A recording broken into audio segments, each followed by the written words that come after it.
പിതാവിൻ്റെയും പുത്രൻ്റെയും പരിശുദ്ധാത്മാവിൻ്റെയും നാമത്തിൽ ആമേൻ. കർത്താവായ ദൈവമേ, സ്വർഗീയ പിതാവേ, അനുഗ്രഹിക്കപ്പെട്ട ഒരു ദിവസം കൂടി ഞങ്ങൾക്ക് തന്നതിനെ ഓർത്ത് നന്ദി പറയുന്നു നാഥാ. ഓരോ നിമിഷവും അവിടുത്തെ കൃപയാൽ ഞങ്ങളെ നടത്തുന്നതിനായി സ്തോത്രം ചെയ്യുന്ന കർത്താവേ, ഈ പ്രഭാതത്തിൻ്റെ ഈ നിമിഷം വരെ, ഈ 3 മണി സമയം വരെ അങ്ങയുടെ കൃപയിലായിരിക്കാൻ ദൈവം ഞങ്ങളെ ഓരോരുത്തരെ അനുഗ്രഹിച്ചിരിക്കുന്ന കൃപയ്ക്കായി സ്തോത്രം.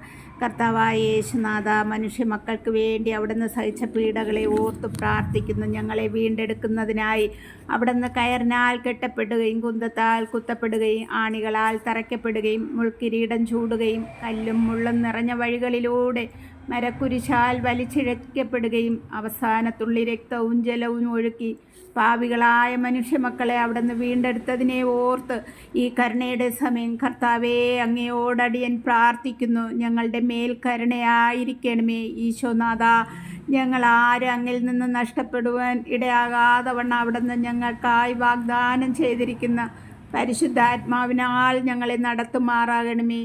ഞങ്ങളിൽ നിന്ന് ഒരു കുഞ്ഞു പോലും നഷ്ടപ്പെടുവാൻ ഇടയാകാതെ വണ്ണം പ്രകാശമാകുന്ന ക്രിസ്തുവിനെ മുറുകെ പിടിച്ചു നടക്കുവാനുള്ള കരുണ ഞങ്ങളിൽ നിറയ്ക്കണമേ.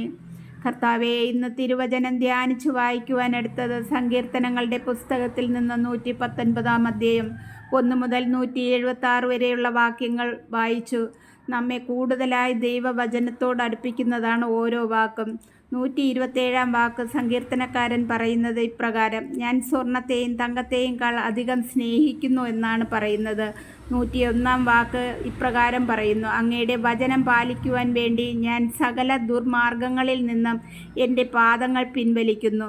105 വാക്ക് ഇങ്ങനെ പറയുന്നു: അങ്ങയുടെ വചനം എൻ്റെ പാദത്തിന് വിളക്കും പാതയിൽ പ്രകാശവുമാണ്.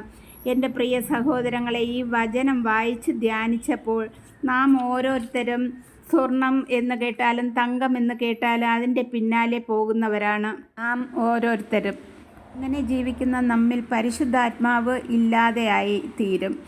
ഈ കരുണയുടെ സമയം നമ്മെ തന്നെ പിതാവിൻ്റെ കരുണയ്ക്കായി യാചിക്കാം. കരുണ നമ്മിൽ വർഷിക്കുന്നതിന് വേണ്ടി നമുക്ക് വേണ്ടി പീഡകൾ സഹിച്ച ഈശോനാഥൻ്റെ പക്കലായിരിക്കാം പ്രാർത്ഥിക്കാം. സകല ദുർമാർഗങ്ങളിൽ നിന്ന് ഞങ്ങളെ എല്ലാവരെയും കാത്തു പരിപാലിച്ച് അവിടുത്തെ കൃപയാൽ പിതാവിൻ്റെ കരുണ ഞങ്ങളുടെ മേൽ നിറയ്ക്കണമേ. സങ്കീർത്തനക്കാരൻ പറയുന്നത് പോലെ നമുക്ക് ഈശോയോട് പറയാം: സ്വർണത്തെക്കാളും തങ്കത്തെക്കാളും ഈ ലോകത്തിൻ്റെ മോഹങ്ങളെക്കാളും അവിടുത്തെ വചനത്തെ സ്നേഹിച്ചും പാലിച്ചും ജീവിക്കുവാൻ കൃപയേകണമേ. അവിടുത്തെ വചനം ഞങ്ങളുടെ കാലുകൾക്ക് വിളക്കും പാതയിൽ പ്രകാശവുമായിരിക്കണമേ. ഈശോനാഥ, നമുക്ക് വേണ്ടി സഹിച്ച വേദനയെ ധ്യാനിച്ചുകൊണ്ട് കർത്താവേ, അങ്ങയോട് പ്രാർത്ഥിക്കുന്നു. ഞങ്ങളെ എല്ലാവരെയും അവിടുത്തെ കൃപയാൽ പരിപാലിച്ച് കാത്തുകൊള്ളണമേ. ആമേൻ.